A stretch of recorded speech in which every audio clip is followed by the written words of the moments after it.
Merci de nous avoir rejoints aujourd'hui pour notre atelier sur le jumeau numérique qui sera présenté par le groupe Square et notre client SPI Logistique.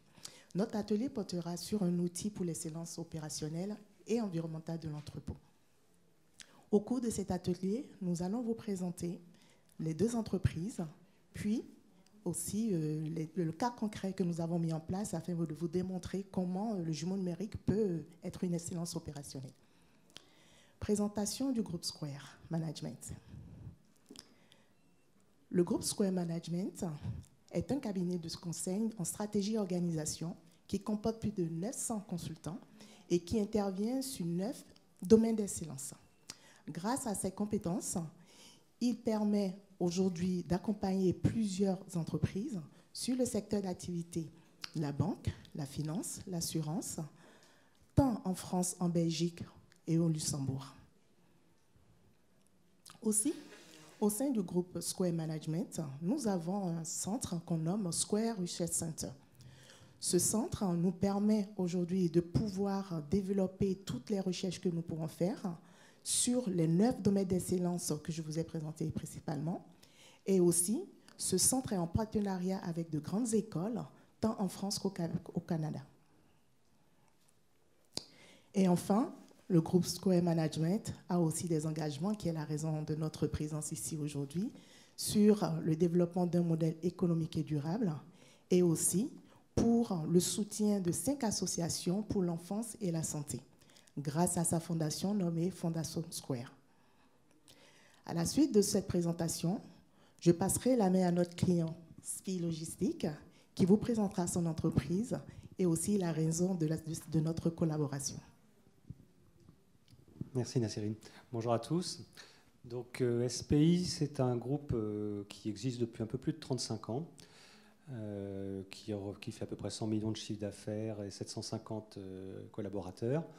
Nous sommes présents principalement dans 2 régions de France, donc la région historique qui est la région lyonnaise, et puis également dans les Hauts-de-France avec 13 sites. Et nous officions dans 4 métiers principaux, les métiers d'origine du groupe qui sont le co-packing, le co-manufacturing, ainsi que le in-situ management et la prestation logistique depuis maintenant 7 ans. Donc le groupe SPI essaye de rechercher en permanence à réduire son impact environnemental. Donc il faut savoir par exemple nos 13 sites qui pour la plupart sont assez anciens ont tous été équipés jusqu'à il y a 3 ans d'éclairage LED à 100%. Donc ça on a fini cette opération-là. Aujourd'hui nous sommes en train de construire de nouveaux sites comme celui que vous avez sur la photo qui est situé en région lyonnaise. Donc cet entrepôt de 50 000 m² a été équipé intégralement en panneaux photovoltaïques en toiture. Alors vous allez me dire c'est aujourd'hui obligatoire dans la réglementation.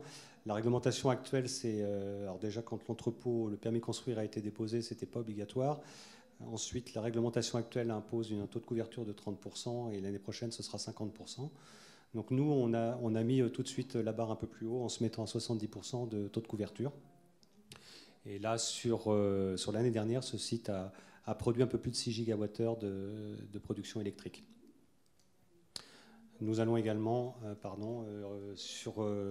le mois prochain, nous commençons la construction d'un nouveau site, également qui sera équipé d'un peu plus de 40 000 m², qui sera équipé également en toiture, et sur lequel on va ajouter des batteries de stockage pour récupérer la surproduction électrique lorsque le climat est favorable, et pouvoir la réutiliser de nuit ou lorsque le temps est couvert.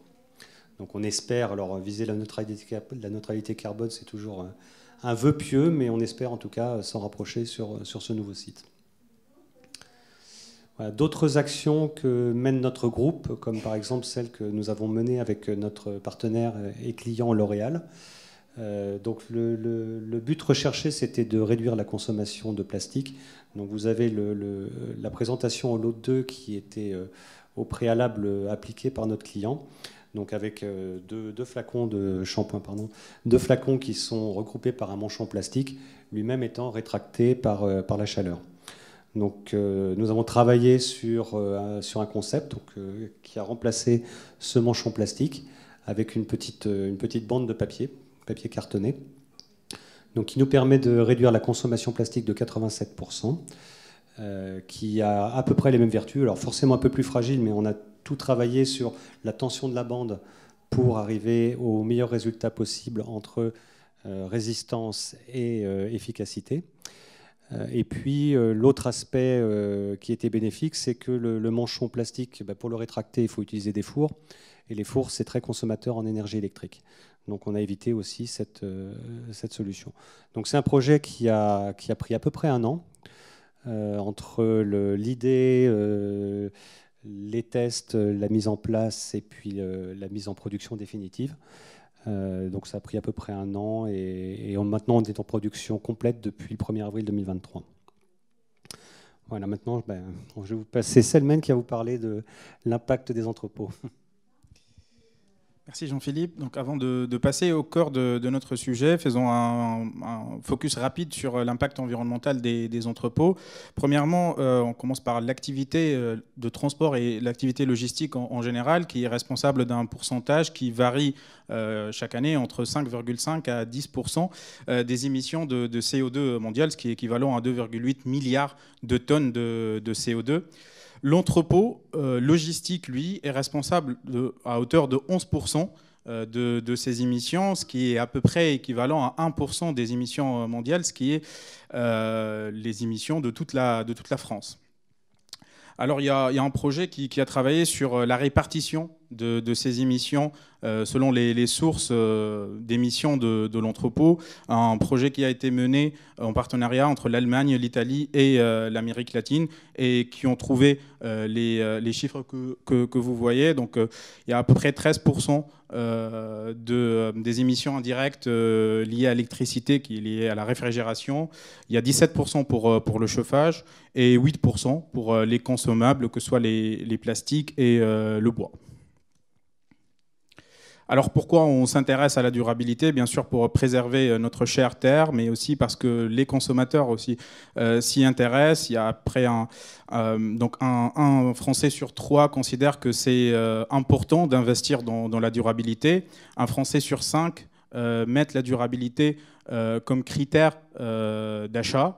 Et l'environnement est la 3e préoccupation mondiale après la guerre et le pouvoir d'achat. Pour ça, le gouvernement a signé une charte volontaire avec plusieurs acteurs logistiques. Depuis 2021, le nombre de signataires de cette charte ne cesse d'augmenter. Passons maintenant au cœur de notre sujet avec Adnan et la présentation du jumeau numérique d'entrepôt. Alors, avant de commencer à parler de comment exploiter les jumeaux numériques, quelle est sa définition au tout début? Donc, un jumeau numérique, ça consiste une réplique virtuelle, donc une copie, une représentation disponible en virtuel qui sert pour la reproduction en temps réel de son fonctionnement. Donc, une copie qui permet de faire le suivi de la production, de faire la reproduction de tout ce qui se passe dans un entrepôt, mais qui est aussi valable pour tout ce qui est simulation. Donc, qui parle simulation, parle de la réalisation des scénarios what if et how to, être disponible comme un outil de gestion proactive, on va dire, qui permet de simuler et de prédire qu'est-ce qui se passe dans le futur. Quelles pourront être les applications disponibles pour cet outil? Donc, ils sont vraiment très variés. Notamment, pour cet atelier, on peut utiliser le jumeau numérique pour la mesure de l'empreinte et de l'impact environnemental, mais pas que. On peut utiliser l'outil aussi pour l'amélioration des flux et des processus. Ce serait aussi un outil qui est intéressant pour la simulation des solutions de mécanisation ou même pour améliorer l'efficacité de prise de décision, enfin on a dit comme proactive, mais en général. De ce cas, on dessine 4 niveaux de ce que c'est un jumeau numérique dans l'industrie. Donc ces 4 niveaux sont jugés avec des critères. Pour nous, ça pourrait être la simulation des scénarios, l'utilisation des l'IA, que ce soit pour la prévision ou pour l'aide à la décision. Mais il y a aussi la connectivité, donc le pouvoir de synchronisation des données en temps réel. Donc le premier niveau, qui est le pré-jumeau numérique, il consiste à un modèle qui est plutôt statique, mais qui est aussi toujours modifiable et qui est très malléable, qui est très extensible. Dans ce cas, on peut choisir les paramètres de simulation pour lancer des scénarios. En revanche, il n'y a pas une transmission de données en temps réel, donc il n'y a pas une connectivité, et en soi, l'IA n'est pas intégrée dans ce modèle.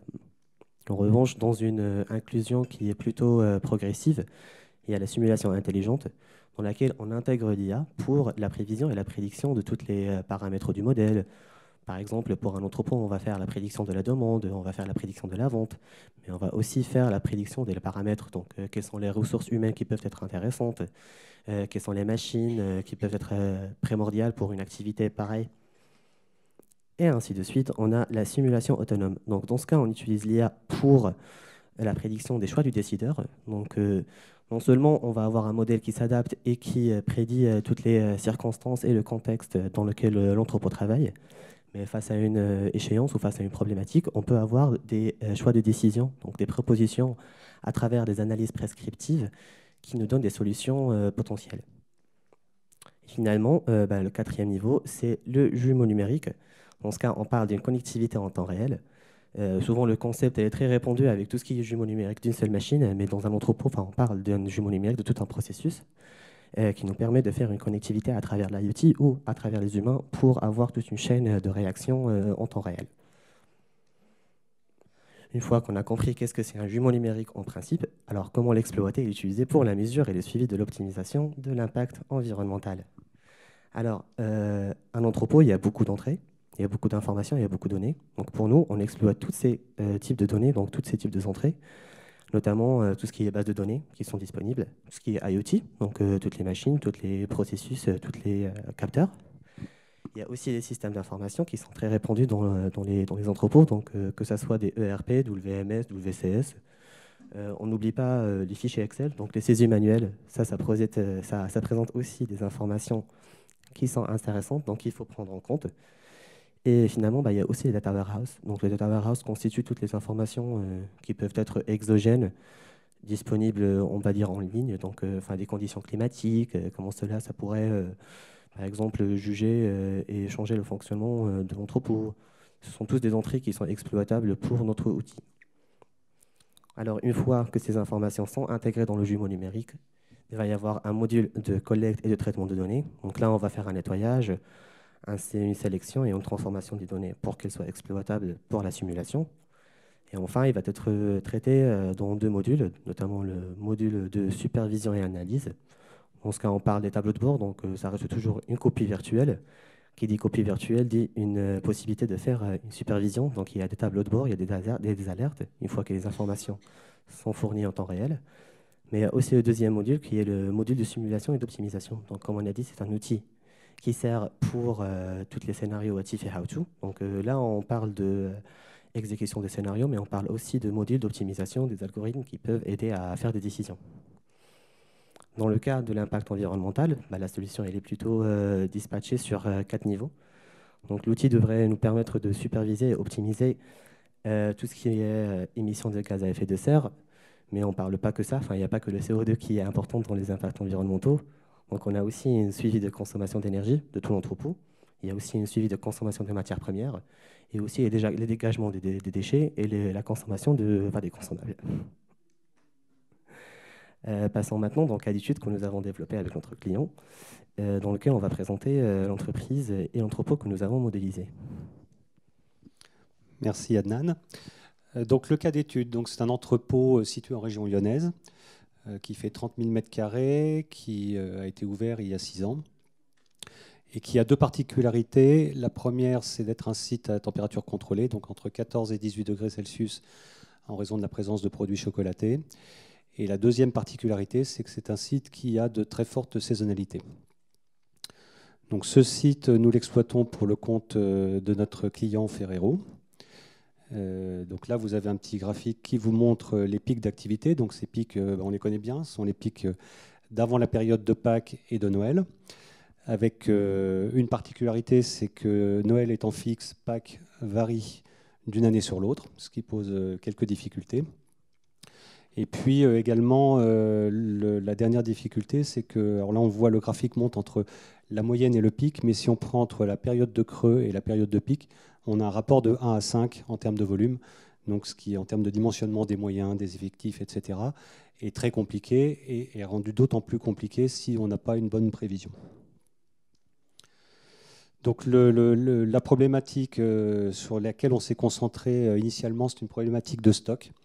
donc lié à ce que je disais, donc le manque de visibilité, le fait que Pâques varie tous les ans, donc je dirais si Pâques est tôt dans l'année, par exemple, le stock va monter très vite, très violemment. Si Pâques est un peu plus tard, il va monter plus régulièrement. Et puis également la prévision des ventes qui fait que les sorties peuvent également être décalées un petit peu d'une année sur l'autre. Donc on a énormément de difficultés à avoir une visibilité du maximum de stock et à quel moment cela va se produire. Et puis ce manque de prévisibilité nous pose également des difficultés pour mesurer et essayer de diminuer notre impact.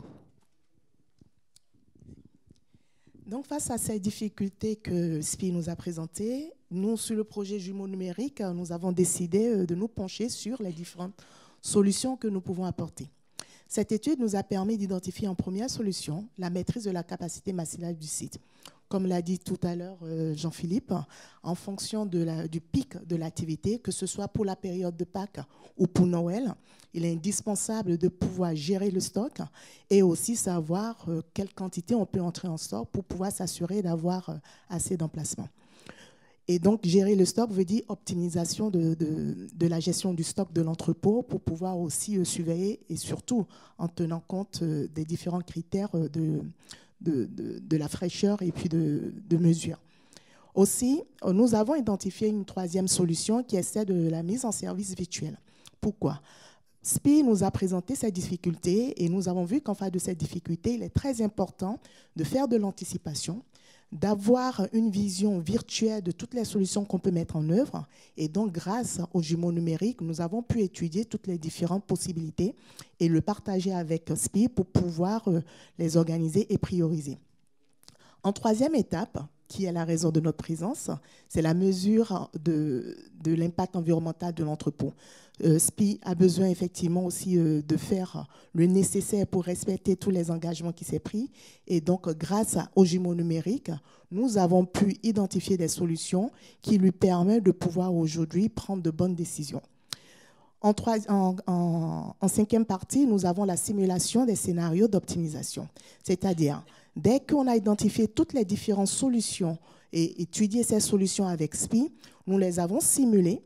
En faisant les simulations de l'optimisation, nous avons identifié tous les différents cas de solutions qui peuvent aussi utiliser. Et ces simulations nous ont permis de pouvoir les catégoriser et donc de permettre à SPI de pouvoir les mettre en pratique et rapidement aussi d'identifier des quick wins qui lui permettent de pouvoir améliorer son organisation. Et enfin, nous avons intégré toutes nos solutions de l'impact environnemental dans la prise de décision de l'entreprise, puisque dès qu'on rentre dans un entrepôt, nous avons le SPER un peu plus haut, qui est la prise de décision stratégique. Et cette prise de décision stratégique doit être en lien avec l'engagement de l'entreprise sur l'impact environnemental. Ce projet, il a été mené en 4 étapes. La première étape, c'est l'étape classique d'un cabinet de conseil qui est celle de l'analyse de l'existant. L'objectif principal pour nous, c'est quand on arrive chez notre client, d'approprier son activité, de la maîtriser, de comprendre ses besoins, ses problématiques, comme on le dit dans notre jargon, ce qui l'empêche de dormir, et en face de tous ces éléments, de pouvoir construire toutes les différentes étapes suivantes. L'étape qui a suivi cette phase d'analyse de l'existant, de diagnostic, de compréhension de l'activité du client, nous avons recueilli toutes les données dont il avait à disposition. Nous l'avons accompagné pour identifier les données qui seraient nécessaires pour construire le jumeau numérique.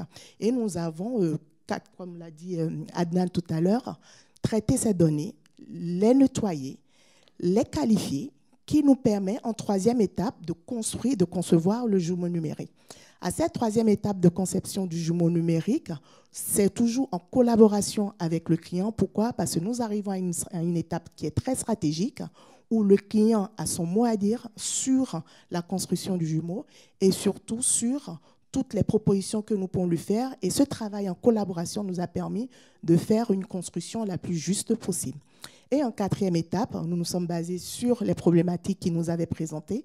C'est celle de l'étude de la capacité de son entrepôt et aussi de l'étude de l'impact environnemental. Et principalement pour le sujet qui nous qui nous concerne aujourd'hui. Sur l'étude de l'impact environnemental, nous avons dans un premier temps identifié les sources de l'émission, puisque dans tout entrepôt, il y a différents postes d'émission. Donc cette identification de sources d'émissions nous a permis de trouver tous les différents postes en fonction de la quantité d'émissions de CO2 et de pouvoir décider par quel poste on va commencer les travaux. Et en seconde étape, nous avons collecté toutes les données de ces sources d'émissions. Encore une fois, nettoyage de données, qualification, pour pouvoir enfin configurer le jumeau numérique adapté pour l'étude de l'impact environnemental. Et enfin, après cette conception, nous avons simulé, nous avons analysé avec le client cette simulation et nous l'avons interprétée, qui nous a permis de pouvoir lui construire le cas concret, visuel et virtuel, pour qu'il puisse voir la réalité de ce que nous avons construit. Je passe la parole à Selmain qui va vous montrer comment, effectivement, ce travail nous a permis d'identifier l'optimisation de l'impact environnemental d'un entrepôt via le jumeau numérique.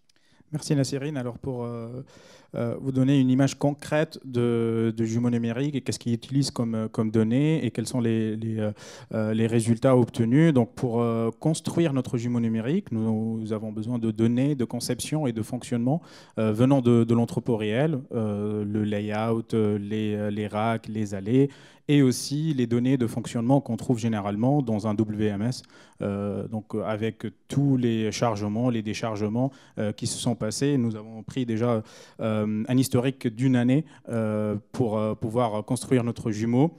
Après, pour l'application mesure d'impact environnemental, donc nous avons pris les facteurs d'impact liés à chaque ressource d'un outil qui est développé en interne chez nous, chez Square Management, par les équipes de Horizons. Après, avec le client, nous avons fixé les objectifs, les besoins et il y a les scénarios de simulation qui en découlent. Avec tout ça, donc nous faisons des simulations avec notre jumeau numérique et on peut obtenir soit donc la mesure de l'impact environnemental de l'entrepôt pour une durée d'une journée, un mois, etc. Donc selon les 4 axes que nous avons identifiés, ou bien des simulations plutôt de scénarios d'optimisation de l'activité avec l'impact environnemental de chaque simulation. Maintenant, on passe à un exemple plus concret avec la modélisation d'un chariot jusqu'à arriver à la mesure de son impact environnemental. Donc, pour un peu illustrer, avant de passer à la démonstration, on va faire l'exemple d'un chariot. Enfin, un chariot, un forklift, c'est classique. Souvent, il a un contrat de location, enfin, si on utilise des contrats de location, où il y a un temps de travail qui est annuel, mais il y a aussi la charge qu'il peut supporter. Donc, pour ce cas, on utilise un chariot de tonnes soumis à un contrat de location de 6 ans. Donc, pour la deuxième étape, la collecte et traitement des données. Là, on a parlé de l'extraction de tous les facteurs d'impact, donc dans les FET, qui ont lui, donc le Horizon Environmental Tool, excusez-moi, qui lui aussi il est basé sur tous les standards, notamment l'ADEME. On a tiré tous les potentiels impacts environnementaux qu'on peut avoir, notamment toutes les émissions de gaz à effet de serre, les émissions individuelles par rapport à la consommation d'énergie électrique, ou bien les dégagements des déchets à la fin de l'exploitation, à la production du chariot. Donc souvent, ces facteurs-là, ils sont intégrés dans le jumeau numérique. Donc, dans l'entrepôt virtuel, nous, on a conçu un peu l'équivalent virtuel de ce chariot-là, qui va, lui, effectuer l'ensemble des opérations intralogistiques. Dans ce cas, on va avoir un suivi de temps de travail et aussi un suivi de nombre utilisé selon le scénario qu'on aimerait bien tester. Donc, on a des valeurs qui sont dynamiques, qui sont vraiment à notre portée de choisir leur choix. Et dans ce cas, on a un suivi de l'évolution de l'impact environnemental. Et finalement, dans la simulation, analyse et interprétation, là, on peut voir un exemple des résultats. Donc, le tableau qui résume l'ensemble des impacts sur tous les scopes que nous avons définis, notamment les dégazements de gaz à effet de serre, que ce soit scope 1, scope 2 ou scope 3, mais aussi tous les autres impacts environnementaux qu'on a définis. Et je pense que là, on arrive plutôt à la démonstration. Donc là, on rend les choses un peu plus concrètes et aussi un peu plus visuelles. Donc, je prends une seconde pour lancer la petite vidéo. Donc, Là, on parle plutôt de notre logiciel de simulation, donc notre jumeau numérique que nous avons développé pour le client. Donc, qui dit jumeau numérique, comme on avait dit, ça reste toujours un outil qui est malléable, qui est assez exploitable. Dans ce cas, on commence par l'initialisation de la simulation, donc l'initialisation du modèle. Donc, on choisit l'ensemble des réceptions qu'on va avoir dans une journée. On choisit aussi combien de commandes on va en sortir. On choisit les quais qui seront réservés que pour les déchargements, donc les quais qui seront réservés que pour la réception, mais aussi le nombre de ressources, comme on a dit, et tous les paramètres restent vraiment toujours modélisables par rapport à ce que nous, on a envie de créer dans ce scénario.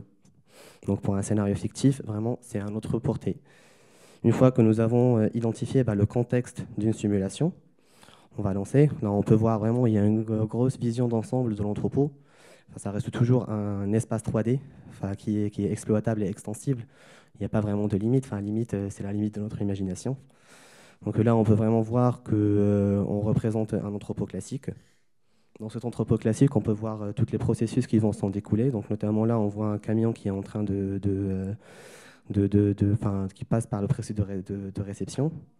On voit aussi toutes les opérations qui sont effectuées par des chariots, comme on a dit. Donc c'est un entrepôt qui a grosse activité manuelle. Donc l'ensemble des opérations sont faites par des ressources humaines. Donc là, le temps que les chariots sont en train de se faire vider, il y a aussi d'autres commandes qui sont en train de se faire préparer, donc dans l'autre côté. Donc là, on voit l'ensemble des processus qui sont classiques pour un entrepôt logistique. On voit aussi qu'il y a des palettes rouges, des palettes vertes, donc on peut aussi intégrer un large portefeuille de produits. Donc l'outil, il est vraiment à notre portée. De l'autre côté, on voit aussi, on peut inclure des machines. Donc là, on a une machine filmeuse, donc la préparation de ce qui s'appelle les palettes hétérogènes, d'où la distinction entre les palettes vertes et les palettes rouges. Donc encore une fois, on voit les flux qui en découlent pour l'exploitation de l'outil. Et là, on peut voir, il y a deux visions. Il y a la vision qui est toujours globale, donc on voit l'entrepôt logistique tout en entier. On peut aussi voir l'ensemble de la panel qui nous permet de switcher entre les fenêtres. Et ça reste vraiment un outil qui est exploitable. Là, on parle d'une vision d'ensemble. Donc, si on a vraiment envie de voir l'outil en tant qu'entrepôt global, on ne s'intéresse pas à une partie. Et là, ce qui nous intéresse le plus, c'est ce qu'on parlait. Donc, c'est l'impact environnemental. On a un dashboard qui permet de faire un suivi en dynamique. Dans ce cas, donc, le temps que la simulation est en train de s'articuler, le temps de simulation est en train de se dérouler, on arrive à faire une évaluation, donc un calcul des impacts environnementaux. Comme on vous avait dit, il y a les calculs des émissions de gaz à effet de serre, mais il y a aussi la consommation d'énergie, les émissions de déchets et la consommation de matières premières. Là, on voit que les valeurs sont en train de changer, qu'il y a des changements soit de pic qui sont relatifs à n'importe quel événements discrets qui ont été faits pendant la simulation, mais pas que. Là, on a vu une vision qui est assez globale. Il faut aussi comprendre que si on appuie par exemple là sur émissions de gaz à effet de serre, on va voir le suivi en dynamique à la fois de l'ensemble des émissions instantanées relatives à chaque ressource. Donc après avoir cartographié chaque ressource et les facteurs d'impact individuels, on peut voir en cours de la simulation quelles sont les émissions, par exemple, de CO2, à l'occurrence ici, des outils de manutention, mais aussi des RH, donc tous les transports qui ont été faits, ou bien toutes les shifts qui nécessitent un transport de ressources humaines. Il y a aussi un suivi de l'exploitation de la climatisation, le chauffage et l'éclairage, donc la consommation d'énergie de l'entrepôt, qu'est-ce que ça découle en tant qu'émission de gaz à effet de serre. Et aussi, au final, les déchets et le consommable. Donc, comme on a dit, on a deux objectifs pour ce projet. Il y avait le premier objectif qui était environnemental, le sujet de cet atelier, mais il y a aussi l'objectif qui est plutôt opérationnel. Donc ici, on peut faire un suivi de l'activité. C'est un deuxième dashboard qui est plutôt dashboard d'activité, où on peut voir l'évolution de stock, par exemple, l'exploitation des ressources, donc le taux d'occupation des ressources, quel est le taux d'occupation des chariots, donc pour effectuer l'activité qu'on a maintenant. On peut aussi faire le suivi, combien de réceptions on a fait dans une journée, combien de palettes on a manipulées. Ça reste vraiment relatif à notre choix et notre KPI.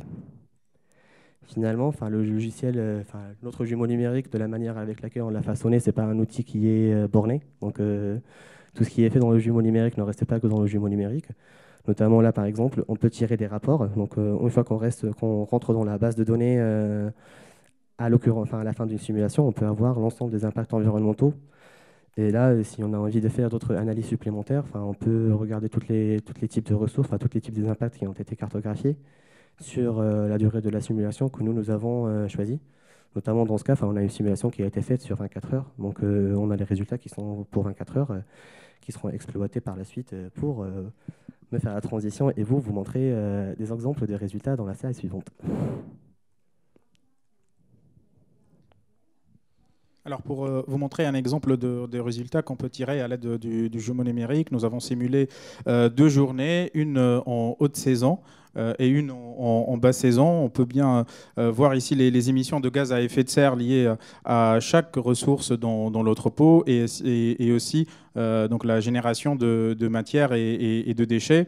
La différence de charge dont déjà Jean-Philippe a parlé explique bien la différence entre les émissions liées à la consommation de bois et de plastique, puisqu'on prépare beaucoup plus de palettes hétérogènes. Pour le chauffage, pour la première journée, à gauche, on est au mois de septembre. Donc on a besoin plus de climatisation que la deuxième journée au mois d'avril. Et puisqu'on travaille en 3 shifts, donc il y a plus d'émissions liées à l'éclairage et liées aussi au personnel, au trajet fait par les personnels. Donc voilà, donc le projet est en cours. Donc nous envisageons de faire plus d'analyses et de proposer à SPI effectivement des voies d'amélioration. Là, par exemple, on peut penser à remplacer le plastique ou réduire donc la quantité de plastique utilisée pour le filmage, ou bien des solutions pour réduire peut-être l'empreinte carbone liée au trajet fait par les personnels. Donc, nous arrivons à la conclusion. Donc, comme conclusion, vous avez vu qu'avec notre jumeau numérique, donc, on a pu faire une qualification plus dynamique et plus précise des impacts environnementaux. On peut aussi faire des simulations pour identifier des plans d'action. Et ce qui est bien, c'est l'intégration de l'impact environnemental dans la prise de décision opérationnelle ou stratégique. Là, Jean-Philippe peut en témoigner déjà de la valeur ajoutée que nous avons pu apporter à l'aide de notre jumeau numérique. Oui, alors 2 petits mots. D'abord, la conception de ce jumeau numérique, nous, on l'a voulu. Bon, c'est un projet collaboratif entre les équipes de Square Management et de SPI. Et d'ailleurs, j'en profite pour remercier Square Management pour sa flexibilité et puis sa bonne humeur permanente dans la construction de ce projet.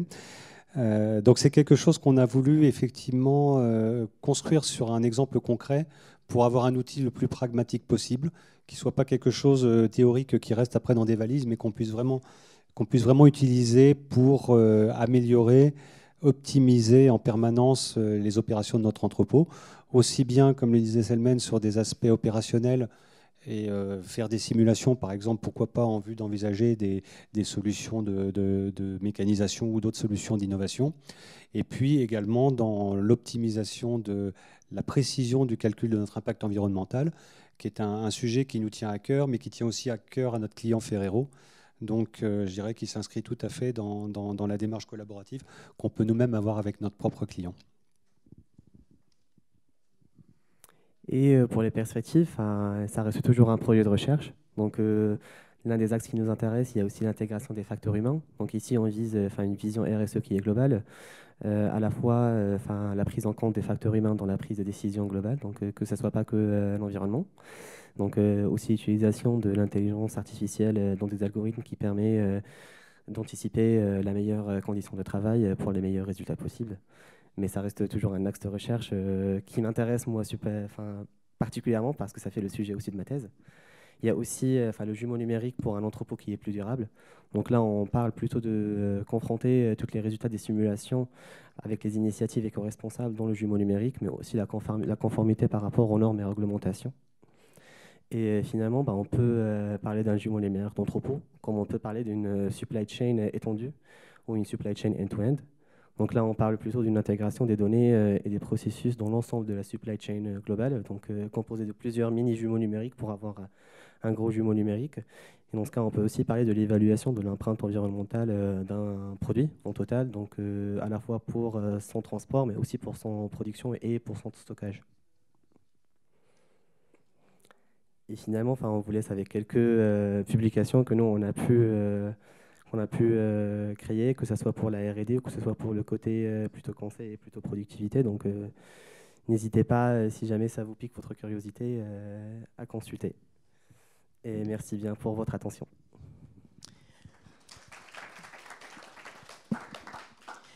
Merci bien à tous pour votre attention. Je profite aussi pour vous dire, nous sommes à votre disponibilité pour toute question. Nous sommes aussi au stand 54. Si vous avez des questions à nous poser, nous serons ravis de vous y accueillir. Merci.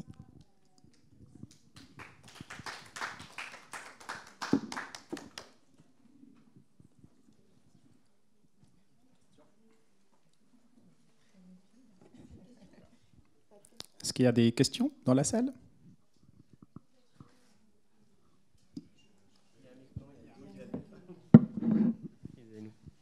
Bonjour. Moi, je me pose la question de est-ce que vous mesurez la différence entre justement le jumeau numérique et les réels quand vous parlez de faire des simulations? Est-ce que vous mesurez une différence dans l'output entre la simulation et le réel? Oui, tout à fait. Alors, en fait, au cours de la simulation, au cours de la création de jumeaux numériques, donc pendant le projet, c'est fait d'une manière qui est plutôt itérative. Donc chaque fois qu'on ajoutait un élément, on regardait est-ce que ça c'est conforme à ce qui se réalisait.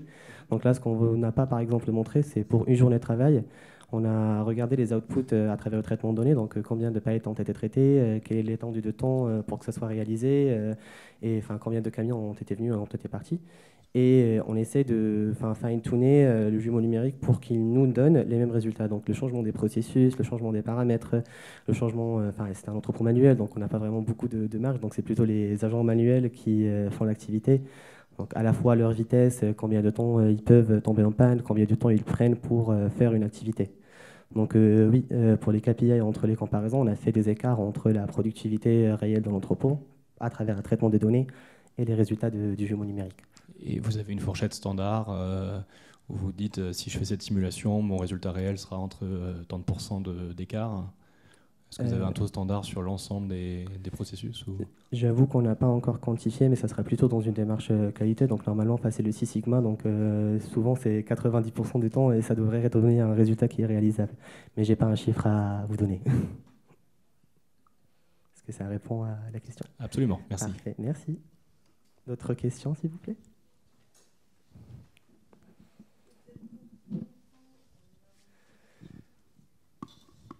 Bonjour, merci pour la présentation. Pour comprendre, parce que nous, on demande régulièrement, moi je suis plutôt donneur d'ordre et je suis Ferrero, voilà, dans l'idée, et je demande à mes fournisseurs carrière d'avoir toutes leurs données environnementales. Donc ça pourrait être un outil qui aiderait à répondre à ce point-là. Ma question, c'est plus, est-ce que vous basez sur des extrapolations ou pour mesurer les émissions et les consommations, ce sont des données réelles, monitorées, ou est-ce que ce sont des estimations sur une base méthodologique que vous auriez développée? Parce que j'avais l'impression de voir pour tel type de machine, ça a produit tant de déchets, donc ce qui m'a un peu interpellée. Voilà, ça c'est un premier point. Après, pour répondre, en fait, nous avons nous avons construit notre jumeau numérique qui reprend l'activité de SPI.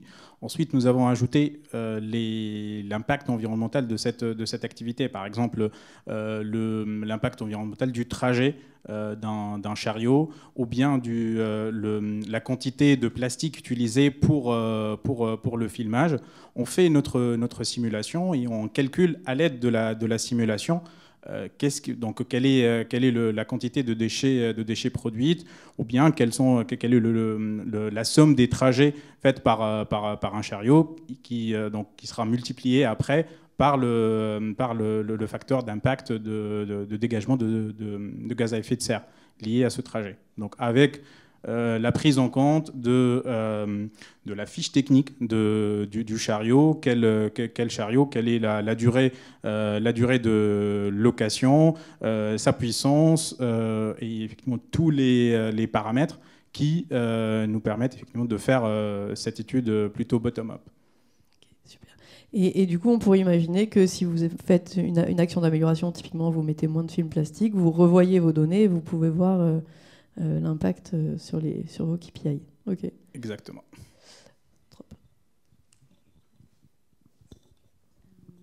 Merci aussi pour la présentation. Moi, ma question, c'était aussi par rapport à cette partie sur l'empreinte environnementale. Donc, on voit en effet votre dashboard où on a nos calculs, etc., tout ce nous les KPI qu'on obtient. Et vous dites ensuite que c'est réintégré dans la prise de décision. Et concrètement, qu'est-ce que ça veut dire et est-ce que c'est dans votre outil, dans le cadre de comité, comment vous utilisez ces données justement? Alors, là, ce qu'on cherche à faire, ce qu'on cherche à démontrer, c'est que souvent les études par rapport à tout ce qui est environnemental, c'est fait d'une manière qui est séparée. Donc, tu as vraiment un projet environnemental dans un outil qui est fait d'une manière séparée.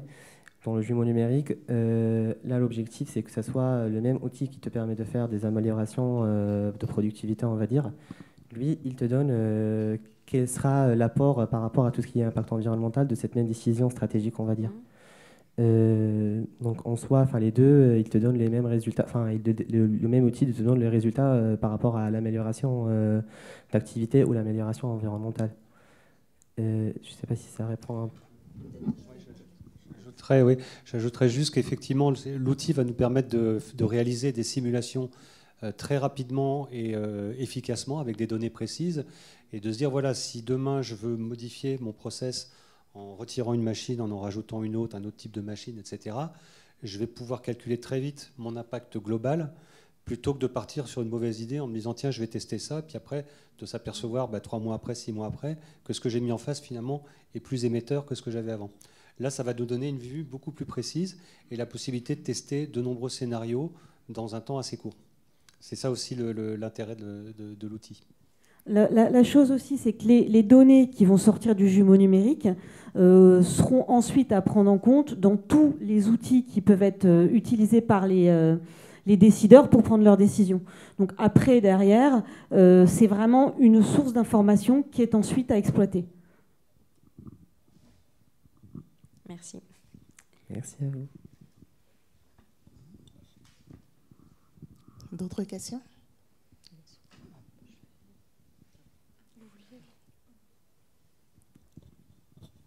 Merci beaucoup pour votre présentation. J'avais une petite question. Donc, si j'ai bien compris, chez Square Management, vous avez développé en interne l'outil du jumeau numérique et du coup, vous accompagnez vos clients dans le cadre de cet outil-là pour implémenter, suivant les différents types de niveaux aussi du jumeau numérique que vous pouvez proposer. Est-ce que vous avez les coûts associés à l'utilisation de cet outil, voilà, suivant forcément du coup les différents types de niveaux que vous pouvez proposer? Oui, je vais prendre cette réponse-là. En fait, ça dépend vraiment. Il n'y a pas de coûts généraux. En fait, ça va vraiment dépendre de chaque client, de la complexité de son dossier. Et donc, c'est quelque chose qu'on analyse en fait dès le départ. Au moment où on va cadrer le projet, on va regarder avec notre client ce qu'il cherche à faire, la typologie de l'entrepôt, pour essayer à la fois de définir quelle sera la durée et quel sera le coût de l'outil. Ce qui est important à savoir, c'est quand on construit un jumeau numérique pour un client, ce n'est pas un one-shot. C'est-à-dire que ce jumeau numérique, ensuite, il existe et le client peut l'utiliser dans le temps pour revoir ses décisions. Donc, c'est vraiment un outil qu'on construit pour durer et pas pour faire une simulation à un moment donné. Merci pour votre réponse, je m'y attendais un peu quand même. Donc, j'ai bien compris que l'outil est adapté vraiment à l'usage du client et aussi aux objectifs associés. Derrière, donc, il y a un gros travail au démarrage pour réadapter cet outil-là, pour définir quels sont les objectifs, comment le client va l'utiliser dans son exploitation pour de l'aide à la décision. Est-ce que du coup, derrière, il y a un accompagnement vous le proposez dans le cadre d'un accompagnement sur le long terme, j'imagine pour une durée précise, mais après, est-ce qu'à un moment donné, cet outil va appartenir au client, donc il n'y aura plus besoin, entre guillemets, de vous derrière, puisqu'ils auront compris le fonctionnement, ils auront... et du coup, forcément, dans l'usage, ils en auront besoin jusqu'à un instant T, jusqu'à ce qu'ils vendent l'objet, on va dire. Oui, bien évidemment, effectivement, comme tout outil, je pense que c'est l'objectif déjà d'une entreprise quand elle prend la décision d'acheter un outil, c'est à terme d'être autonome, de se l'approprier. Donc du coup, c'est pour cela que nous commençons forcément ce projet par cette phase que nous avons parlé de la phase de l'analyse de l'existant, qui nous permet de maîtriser l'activité de l'entreprise, de nous approprier tout son processus. Et par conséquent, même quand on met en place l'outil et qu'on l'accompagne pendant une durée, tout au long de cet accompagnement, on met tout en œuvre pour que lui il monte en compétence, pour qu'au final, il soit autonome. Bien évidemment, comme tout outil, vous le savez, à la fin, il y a toujours un besoin de l'éditeur, mais on met tout en œuvre pour que le client, au final, il s'approprie l'outil. Et c'est pour cela qu'à Vespi, tout au long de ce projet, nous avons travaillé de façon très collaborative, tant en mode projet que sur le plan opérationnel. Parce que c'est un outil, comme on l'a dit, qui est très pragmatique et qui aussi est le travail à la fois de chercheurs et de chefs de projet. Donc, il est nécessaire que nous tous, on travaille ensemble. Et donc, pour vous répondre, oui, c'est un outil qui, à la fin, appartient au client, malgré l'accompagnement, peu importe la durée, qui dépend effectivement du projet, de sa complexité, parce que ça, c'est la phase de l'analyse de l'existant qui permet de le maîtriser. Et quand le client il a besoin, après, qu'on revienne pour pouvoir lui apporter des précisions, ou surtout, pour nous, cet outil, même quand on le laisse au client, on continue, comme vous l'avez vu sur nos phases de perspective pour demain, on continue à travailler dessus pour revenir vers le client, parce que l'objectif n'est pas qu'il utilise le produit comme on l'a laissé, mais c'est qu'il grandisse aussi avec. Merci beaucoup. Et j'aurais une dernière question. Je vous en prie. Plutôt pour SPI, du coup.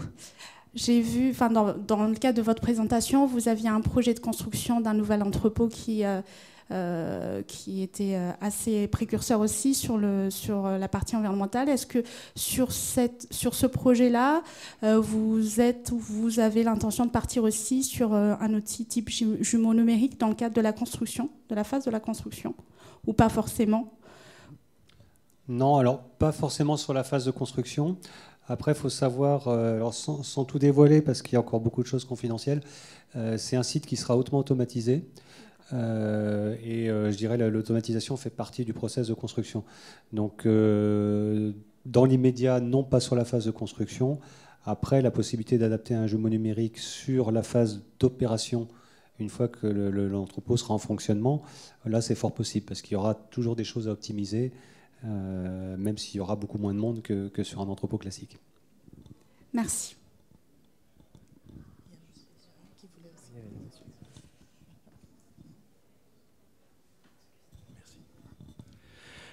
Oui, bonjour. Beau projet et beau boulot en tout cas. Alors c'est pour les entrepôts classiques, pas les entrepôts automatisés justement.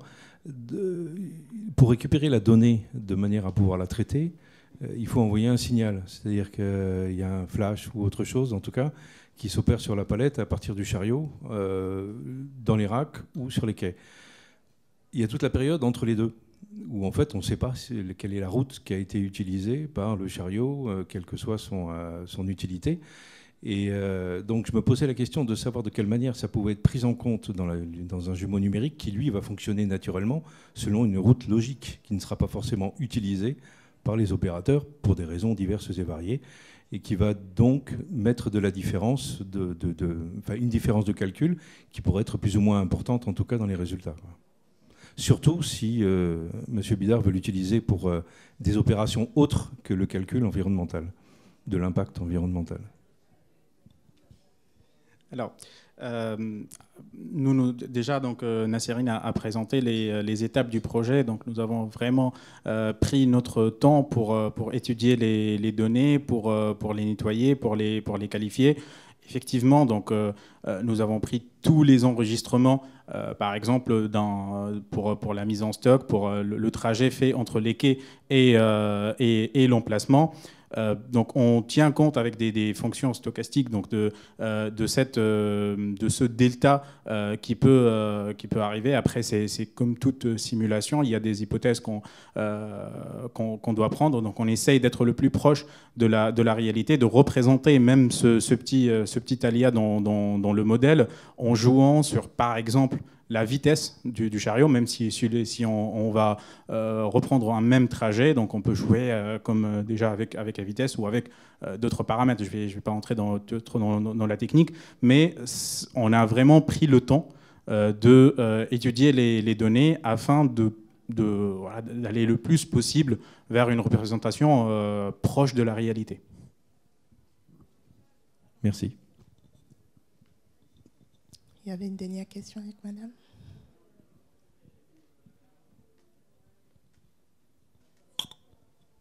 C'est une question très pratico-pratique. Vos différentes publications sont-elles en open source? Oui. Super. Nickel.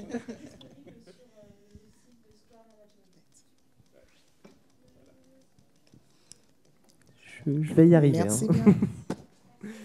Merci. Merci bien à tous et bonne fin de journée.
Tu as besoin de nous en régie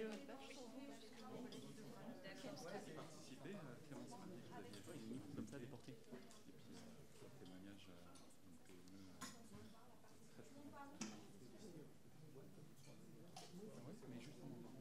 T'as le texte là-bas.